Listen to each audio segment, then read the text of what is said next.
Hello students, class 10th विज्ञान की जीव विज्ञान के लिए अगर आपको 7 नंबर पक्के करने हैं तो ये क्वेश्चन आपको पूरा पढ़ना होगा।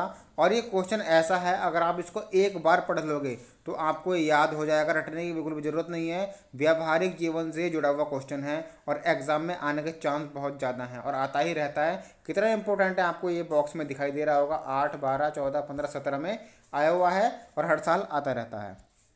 अब देखिए, प्रश्न जो है आपको 3 तरीके से आएगा, 4 तरीके से।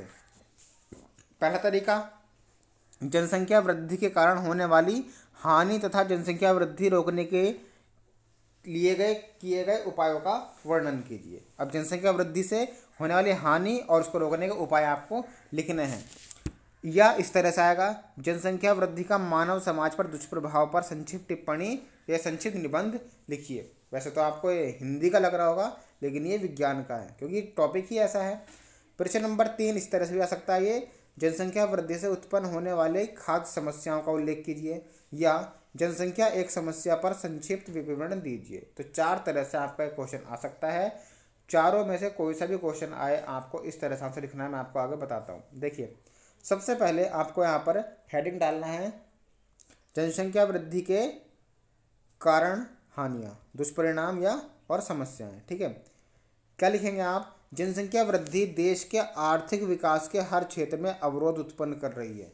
जनसंख्या वृद्धि देश के आर्थिक विकास, क्या होता है आर्थिक विकास? मतलब पैसों का हिसाब, रुपयों का हिसाब, लेन देन का हिसाब, देश में गरीबी बढ़ना, अमीरी आना, ये सब जो है आर्थिक गतिविधि के अंतर्गत आता है। तो जनसंख्या वृद्धि देश के आर्थिक विकास के हर क्षेत्र में अवरोध उत्पन्न कर रही है।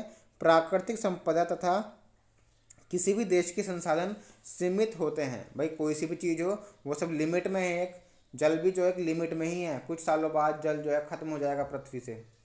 जनसंख्या वृद्धि के कारण हम सामाजिक और आर्थिक रूप से पिछड़ रहे हैं।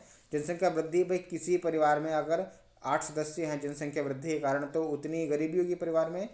और जनसंख्या वृद्धि के कारण निम्नलिखित समस्याएं उत्पन्न हो रही हैं। कौन कौन सी समस्याएं? खाद्य आपूर्ति की समस्या, पहली समस्या।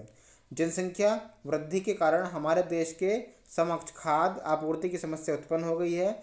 जनसंख्या की वृद्धि के अनुपात में खाद्यान्नों का उत्पादन कम हो रहा है, जिससे लोगों को खाद्य सामग्री कम मात्रा में उपलब्ध हो पा रही है। मतलब लोगों को खाने की कमी आ जाती है जब जनसंख्या वृद्धि होती है। हेडिंग नंबर 2 हम लिखेंगे, शिक्षा व्यवस्था की समस्या। 3, रोजगार की समस्या। 4, स्वास्थ्य एवं चिकित्सा सेवा समस्या। तो शिक्षा व्यवस्था की समस्या में क्या है? शिक्षण संस्थाएं कम होने से बढ़ती हुई आबादी के कारण बच्चों को पढ़ाई के लिए प्रवेश पाना कठिन हो रहा है। भाई स्कूल तो लिमिट में है।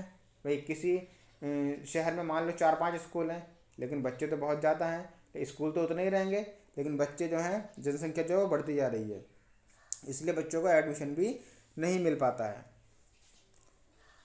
विद्यालयों के कमरे, फर्नीचर और खेल के मैदान बढ़ती जनसंख्या के लिए पर्याप्त नहीं है। मतलब स्कूल में, अगर किसी स्कूल में मैदान बनाया हुआ है, ज़्यादा लंबा चौड़ा मैदान खेलने के लिए है, लेकिन जब स्कूल को पता चला कि जनसंख्या ज़्यादा है तो जहाँ पर मैदान है वहाँ पर भी वो कमरे बना देंगे पढ़ाई के लिए। इस तरह से बढ़ती जनसंख्या से स्कूल में जो खाली जगह है वो भी कम होती जा रही है। रोजगार की समस्या, नेक्स्ट हेडिंग। जनसंख्या के बढ़ने से बेरोजगारी की समस्या भी बढ़ती जा रही है। बेरोजगारी के कारण व्यक्तियों में अपराध की प्रवृत्ति निरंतर बढ़ जा रही है। इसका मतलब क्या है? रोजगार की समस्या देखिए, रोजगार है, लगभग मान लो कोई वैकेंसी निकलती है, चलो कोई सी वैकेंसी निकली, मान लो 10,000 वैकेंसी निकली किसी भी पोस्ट में, लेकिन स्टूडेंट कितने होंगे? लाखों संख्या में, 4-5 लाख स्टूडेंट कम से कम अप्लाई करेंगे, लेकिन नौकरी कितनी होगी? 10,000 को ही देनी है। इस वजह से जो है रोजगार की भी समस्या है। और जब इंसान को रोजगार नहीं मिलेगा, समझदार इंसान तो कुछ कर लेगा, लेकिन जो समझदार नहीं है वो अपराध की श्रेणी में चला जाता है, चोरी करेगा, डकैती डालेगा, इस तरह से वो पैसा कमाने की कोशिश करेगा। तो जनसंख्या वृद्धि से रोजगार की समस्या भी बढ़ जाती है। प्रश्न नंबर 4, स्वास्थ्य एवं चिकित्सा सेवा समस्या। स्वास्थ्य एवं चिकित्सा सेवा समस्या।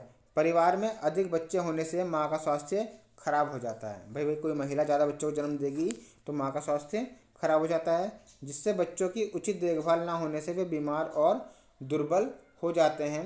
हमारे देश में अस्पतालों की कम संख्या के साथ साथ उनमें पर्याप्त औषधियाँ भी उपलब्ध नहीं हो पाती हैं। दवाई भी ठीक से नहीं मिल पाती है। नंबर 5, आवास की समस्या। बढ़ती हुई जनसंख्या के कारण कितने ही व्यक्तियों को फुटपाथों, गंदी व अंधेरी झुग्गी झोपड़ियों में रहना पड़ता है। गंदे स्थानों पर रहने से अनेक बीमारियां फैलती हैं। आवास की भी समस्या रहती है, इतनी जनसंख्या इंसान लोग कहाँ पर रहेंगे। अब जनसंख्या वृद्धि पर नियंत्रण किस तरह से किया जाए, ठीक है।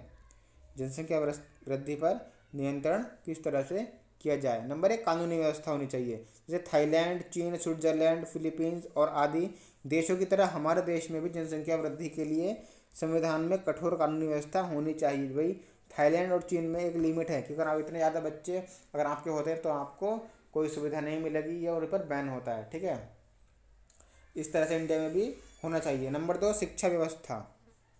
शिक्षा व्यवस्था में क्या है, जनसंख्या वृद्धि को रोकने तथा परिवार को सीमित करने के संबंध में जनता को शिक्षित करने के कार्यक्रम में तेजी लानी चाहिए। भाई जितने ज़्यादा अनपढ़ इंसान होते हैं उनके घर में ज़्यादा बच्चे होते हैं, इसलिए शिक्षा अगर आप अच्छी पाओगे तो आप समझ जाओगे कि भाई ज़्यादा जनसंख्या करने से क्या होता है, बेरोजगारी की समस्या, आवास की समस्या, खाद्य आपूर्ति की समस्या।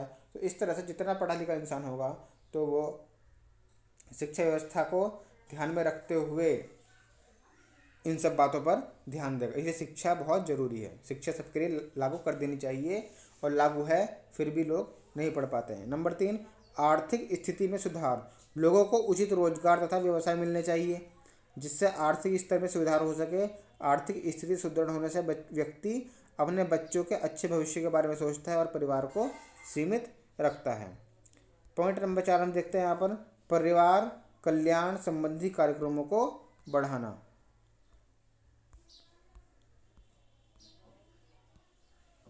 परिवार कल्याण संबंधी कार्यक्रमों को बढ़ाना।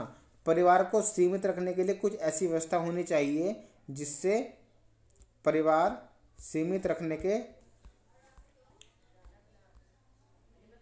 कार्यक्रमों में लोगों की रुचि बढ़े, ठीक है। ऐसे कार्यक्रम बढ़ाने चाहिए जिससे लोगों की रुचि बढ़े। जैसे सीमित परिवार वाले व्यक्तियों के बच्चों की निःशुल्क शिक्षा, ऐसे ऑफर लाने चाहिए सरकार को। जिनके इतने मान लो किसी के 3 बच्चे हैं तो उनको निःशुल्क शिक्षा मिलेगी। मुफ्त इलाज की व्यवस्था, सरकारी नौकरियों में प्राथमिकता आदि की सुविधा। पॉइंट नंबर 5, सीमित परिवार। जनसंख्या नियंत्रण में ही जन कल्याण निहित है, अर्थात छोटा परिवार ही सुखी परिवार हो सकता है। यदि प्रत्येक विवाहित जोड़ा 1-2 बच्चों तथा परिवारों को सीमित कर ले तो जनसंख्या में प्रभावी कमी हो जाएगी। पॉइंट नंबर 6, स्वास्थ्य एवं यौन शिक्षा। बालक बालिकाओं के लिए किशोरावस्था से ही पाठ्यक्रम में स्वास्थ्य एवं यौन शिक्षा को अनिवार्य कर देना चाहिए जिससे वे अपने स्वास्थ्य पर पूरा ध्यान दे सके। लास्ट पॉइंट, परिवार नियोजन। जन कल्याण तथा जनसंख्या दोनों ही एक ही सिक्के के पहलू हैं। जनसंख्या वृद्धि को रोकने का सर्वोत्तम एवं सरलतम उपाय परिवार नियोजन है। इस तरह से आपका इंपॉर्टेंट क्वेश्चन था। उम्मीद है आपको समझ में आ गया होगा। अगर एग्जाम में आता है तो आप इसको पूरा लिख कर आ जाइएगा। मिलते हैं नेक्स्ट वीडियो में। Thank you.